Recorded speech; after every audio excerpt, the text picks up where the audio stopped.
Pak Ibu, saya diberikan waktu sama Mbak Gita sebenarnya cuma 10 menit, tapi udah diambil dengan bergoyang 1 menit, tinggal 9 menit, ya, nggak apa-apa. Yang penting semuanya happy. Latar belakang pekerjaan saya adalah seorang ibu rumah tangga dengan 2 anak laki yang sudah semester 5 dan yang kedua baru kelas 3 SMA. Tadinya saya berkarir di bidang hotel ya Bapak Ibu. Saya adalah salah satu eksekutif di bidang perhotelan sekitar hampir 20 tahun di Makassar dan Bandung. Tahun 2005 ya, puncak karir saya itu adalah tahun 1998. Manakala pada saat itu saya terpilih sebagai salah satu profil dalam buku Top Eksekutif Pengusaha Pariwisata Indonesia terbitan PPBI, Pusat Profil Biografi Indonesia. Terima kasih. Lalu tahun 2005 akhirnya saya resign. Kodrat sebagai wanita, sudah menikah, berumah tangga, punya anak. Kendala pada saat itu adalah babysitter datang dan pergi, datang dan pergi, dan itu membuat saya stres juga gitu ya. Akhirnya saya berpikir untuk resign saja karena saya tidak mau anak saya tidak dalam pengawasan saya. Sementara saya orang rantau ya di Bandung, keluarga jauh. Saya takut. Pada saat itu juga marak sekali penculikan anak. Jadi akhirnya saya berkorban untuk anak saya. Tetapi tidak ada yang perlu disesali karena itu adalah pilihan yang sudah saya buat. Pada saat saya berhenti, income saya pun berhenti, ya kan? Saya cuma dapatkan selembar kertas, tanda tangan dari owner bahwa saya sudah memimpin hotelnya selama 10 tahun. Saya dapat pesangon, kalau 10 tahun Pak Mike saya kerja di Atomi, saya udah jadi apa Pak? Imperial Master. Wah, terima kasih. Semoga 10 tahun ke depan saya bisa sampai ke sana. Amin. Pada saat tahun 2005 itu, karena almarhum suami saya sudah dipindahkan ke Jakarta, tugasnya di Siemens Pancoran, akhirnya saya pun dengan anak saya ikut pindah karena saya udah nggak kerja lagi kan. Nah kemudian kami menetap di Depok. Saat itu saya berpikir apa yang harus saya lakukan untuk mengisi hari-hari saya yang sudah terbiasa sibuk, ya kan? Akhirnya saya cari-cari, lihat kesana kemari. Oh, dalam kompleks saya ini ternyata nggak ada butik. Loh kok butik? Kayak nyambung banget ya dari hotel masuk ke jahit menjahit. Tetapi ya itulah, pada saat itu saya melihat, oh oke, ini tepat gitu, karena belum ada. Lalu mulai dengan 1-2 mesin kecil ya, mesin tua, lalu saya meng-hire karyawan dan akhirnya puji Tuhan bisa berjalan dengan baik dan saya langsung masuk ke mall di Depok untuk menjahit. Dan kami menjahit di mall itu selama 10 tahun Bapak Ibu.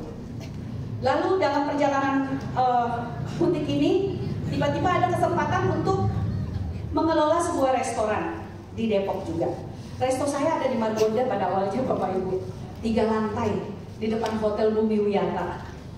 Itu namanya Daeng Resto. Menyajikan makanan khas dari Sulawesi Selatan dari daerah saya. Tetapi apa yang terjadi pada saat pandemi? Semua tutup. Butik tutup, resto tutup. Karyawan semua pulang ke kampungnya. Ya kan? Tapi satu hal adalah bahwa inilah hidup yang harus tetap saya dan anak-anak harus jalani. Kemudian pada saat masuk pandemi, tidak ada lagi sumber income.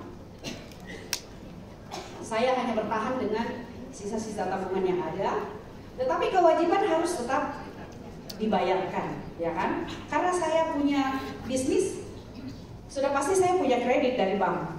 dan itu harus tetap saya urus gitu ya, pertanggungjawabkan. Kemudian saya mau cerita bahwa kami pernah tiba di satu titik yang sangat terpuruk. Saya bilang itu terpuruk.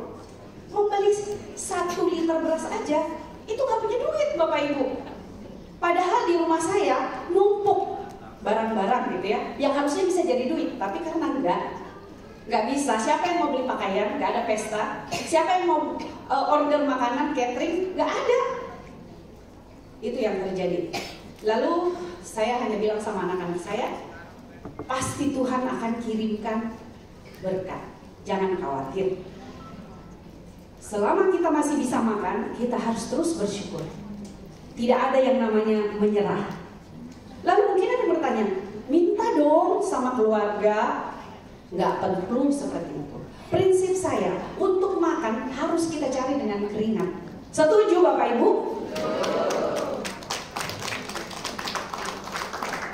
Cerita ini tidak pernah saya ceritakan kepada siapapun. Tapi hari ini saya cerita di hadapan Bapak Ibu, semoga bisa menginspirasi kita semua. Kemudian saya ingat tanggal 22 Juni 2022, tante saya yang adalah upline saya itu mengajak saya untuk datang ke center ya, untuk mencoba produk Atomi. Karena sebenarnya saya sudah lama join, tetapi join dengan terpaksa Bapak Ibu. Kenapa? Karena saya juga sama dengan yang lainnya, putus asa sama yang namanya MLM. Siapa yang senasib dengan saya? Hampir semua saya rasa ya, yang pernah ada di MLM itu merasakan hal yang sama. Tutup poin, ngumpulin produk, jadi stokis itu. Tetapi saya takut ya. Kalaupun saya bergabung, satu saya nggak punya duit, ya kan. Lalu untuk apa juga? Kalau misalnya memang nggak ada modal, kan begitu. Tetapi ya itulah ya.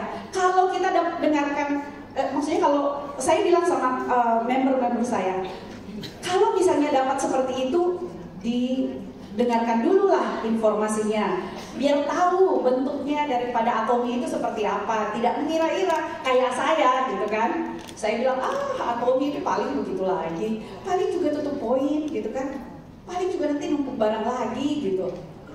Tetapi hari itu saya ingat itu tanggal 22 Juni 2022 kami diajak ke tempatnya Ibu Ria dan Pak Boas. Ya, di sanalah saya mulai pertama kali mencoba produk Atomi. Pada saat saya datang, tante saya mengatakan, kok wajah kamu hitam banget, kusam katanya. Padahal menurut saya fine-fine aja. Saya jawab dengan lugu, saya udah cuci muka kok kan. Tapi ternyata bukan itu yang dimaksudkan. Setelah kami mengikuti facial itu, ya, itu ekspektasinya saya itu kok jauh sekali. Yang pertama ditaruh di kulit saya adalah deep cleanser. Biasanya saya perih, tapi kok hari itu enggak gitu. Jadi saya bilang, mungkin saya bagus nih produk, cocok nih buat saya. Lanjut ke foam cleanser, lanjut ke peeling gel, lalu masker. Dan setelah itu hasilnya wow, glowing, di luar ekspektasi Bapak Ibu. Lalu setelah itu, yang tadinya saya ogah-ogah, ya, saya langsung bilang begini, wah, keren ya tante. Iya, ini semua isinya ini herbal. Aku bilang, oke, baiklah. Saya jatuh cinta pada facial Atomi. Tepuk tangan buat produk Atomi. Saya bilang sama upline saya, oke, saya mau jalan, saya mau facial, tetapi saya nggak punya evening essence-nya. Lalu tante saya dengan upline-upline yang lain mulai ngasih saya, ada yang ngasih peeling gel, ada yang ngasih, pokoknya lengkap akhirnya. Pokoknya bisa buat facial. Dan saya jalan sendiri Bapak Ibu.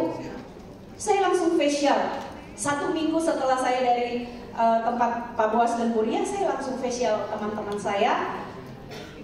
Walaupun pengalaman saya adalah pada saat saya di facial itu yang terjadi. Tetapi intinya bahwa itu berkembang dan akhirnya semua bisa berjalan dengan baik. Maaf waktu saya sedikit, maaf Mbak Gita. Kemudian saya itu menjalankan bisnis Atomi 3 bulan kemudian saya baru dapatkan bonus. Pak Mike juga bilang kan bonus pertama cuma 850.000, tidak sebanding dengan tenaga yang sudah dikeluarkan, ya kan? Tetapi saya malah bersyukur, saya bilang lah ini kelihatan hasilnya. Kalau yang dulu enggak, uang keluar nggak ada hasil, karena balance, benar nggak? Tutup poin sekian, beli barang sekian, yang ada apa? Numpuk barang di rumah. Jadi saya bersyukur, saya bilang sama upline saya, oh 3 bulan tante, ya 3 bulan itu bagus. Orang lain bisa 1 tahun baru terima bonus. Wah, saya bilang wah bagus gitu ya. Dan itu berjalan sampai pada akhirnya 2 bulan sekali dapat bonus, sebulan sekali dapat bonus, 3 minggu sekali, 2 minggu sekali, seminggu sekali, dan puji Tuhan hari ini bisa 2 kali paying seminggu. Luar biasa ya. Saya hitung-hitung Bapak Ibu, dari awal saya terima bonus, katakan dari Juni itu sampai hari ini sekitar 30 jutaan sudah bisa ditransfer oleh Atomi, ya kan? Dan ditambah lagi dengan anak saya juga kan join, dan dia juga pairing Bapak Ibu. Jadi ya kalau dihitung-hitung mungkin ada 40 juta. Siapa yang mau ngasih kalau saya tidak ngambil kesempatan pada saat itu? Jadi teman-teman, saya bilang oke, ini cara yang baik yang harus saya ceritakan kepada teman-teman saya. Bagaimana cara menjalankan yang baik dan benar.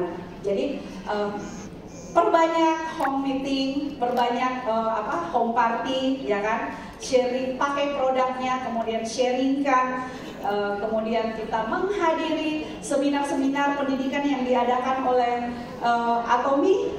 Itu yang saya lakukan. Saya nggak pernah miss loh 1 kali pun untuk seminar, untuk SA, ya kan, live streaming maupun Zoom. Kecuali kalau misalnya ada halangan yang sangat mendesak, baru saya nggak ikut. Tetapi pada dasarnya setiap belajar itu penting. Makanya suka sedih kalau misalnya downline kita ajakin untuk ikut belajar, nggak mau. Padahal kan nggak bayar ya teman-teman untuk sukses gitu loh. Dan ya tadi udah dijelaskan banyak oleh Pak Mike gitu. Pak Mike mengambil jatah saya hari ini. Maaf. Ya jadi saya bersyukur banget berada di bisnis Atomi ini. Saya bilang gini, kalau hari itu saya tidak datang mengikuti permintaan upline saya untuk coba produk, mungkin saya nggak ada di sini hari ini. Pasti nggak ada di sini. Tetapi bersyukur banget bahwa saya akhirnya datang, saya akhirnya action, dan akhirnya saya berdiri di sini. Terima kasih Bapak Ibu. Karena waktu. Oke, Mr. Park bilang begini, teruslah mengumpulkan kerang sebanyak-banyaknya untuk mendapatkan 1 mutiara. Jadi apa artinya? Teruslah untuk memprospek, teruslah untuk mencari member sebanyak-banyaknya. Mungkin dari 100 member kita akan dapatkan 1 jenderal atau 1 mutiara yang akan ada berpartner dengan kita untuk bersama-sama menjalankan bisnis Atomi ini. Saya tidak pernah menyesal sudah bergabung dengan Atomi karena saya tahu tujuannya jelas. Pak, satu lagi saya ingat kemarin beredar di dalam WA grup kita, almarhum Imperial Master ke-9, Mr. Park Dong. Beliau sudah dipanggil oleh Tuhan, dan ternyata ID beliau sudah berganti nama untuk anaknya. Artinya apa? Janji Atomi sudah ditepati. Pak Mr. Park Han-gil sebagai CEO kita tidak berbohong teman-teman, semua ada ditepati. Demikian dari saya, Atomi Indonesia.